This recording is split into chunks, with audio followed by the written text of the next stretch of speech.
பாபேல் கோபுரத்துக்கு பிறகு மனிதர்கள் பூமி எங்கும் சிதறி போனார்கள். ஆனால் தேவன் முழு உலகத்தையும் ஆசீர்வதிக்க ஒரு மனிதனை தேர்ந்தெடுத்தார். அவர் பெயர் ஆபிராம். பின்பு ஆபிரகாம் என்று அழைக்கப்பட்டார். ஆபிரகாம் கல்தேயரின் ஊர் என்ற நகரத்தில் தன் மனைவி சாராயுடன் அமைதியாக வாழ்ந்து வந்தார். ஒரு நாள் தேவன் ஆபிரகாமை நோக்கி பேசினார்.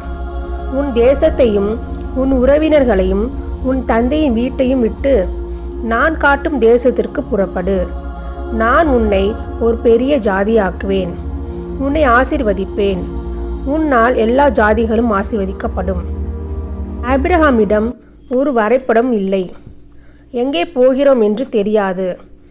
ஆனால் அவரிடம் தேவனின் வார்த்தை இருந்தது. ஆபிரகாம் தன் மனைவி சாராயையும் தன் சகோதர மகன் லோத்தையும் தன் குடும்பத்தையும் சொத்துக்களையும் எடுத்துக்கொண்டு தேவனை நம்பி புறப்பட்டார். அவர்கள் தேவன் காட்டிய தேசமான காலான் தேசத்தை அடைந்தார்கள். அங்கே தேவன் ஆபிரகாமுக்கு தோன்றி சொன்னார், இந்த தேசத்தை உன் சந்ததியாருக்கு கொடுப்பேன். ஆபிரகாம் அந்த இடத்தில் தேவனுக்காக ஒரு பலிபீடம் கட்டி அவரை வழிபட்டார். பின்னர் காலான் தேசத்தில் ஒரு பெரிய பஞ்சம் ஏற்பட்டது. உணவுக்காக ஆபிரகாம் தன் மனைவி சாராயுடன் எகிப்து தேசத்திற்கு சென்றார். எகிப்தில் நுழையும் போது ஆபிரகாம் சாராயிடம் சொன்னார், நீ அழகானவள்.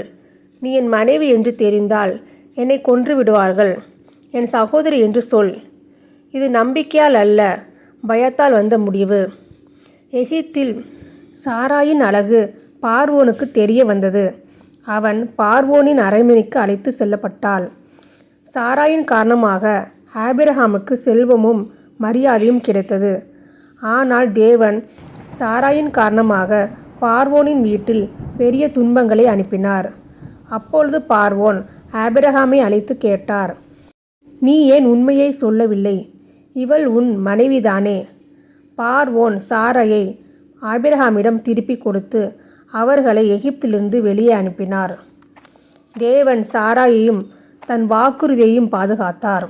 ஆபிரகாம் செல்வத்துடன் மீண்டும் காலான் தேசத்திற்கு திரும்பினார். ஆபிரகாமும் லோத்துவும் அதிக சொத்துக்கள் இருந்ததால் நிலம் போதவில்லை. மேய்ப்பர்களுள் சண்டை ஏற்பட்டது.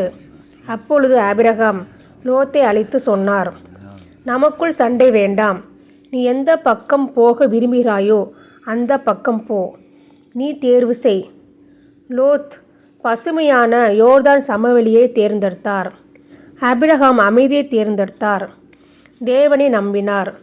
லோத் பிரிந்த பின் தேவன் மீண்டும் ஆபிரகாமிடம் சொன்னார், நீ காணும் இந்த தேசம் முழுவதையும் உனக்கும் உன் சந்ததியருக்கும் கொடுப்பேன்.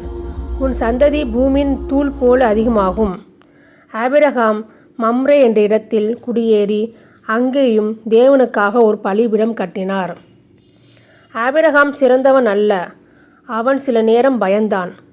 ஆனால் தேவன் தன் வாக்குறுதியை ஒருபோதும் கைவிடவில்லை. நம்பிக்கை பலவீனமானாலும் தேவன் விசுவாசமானவர்.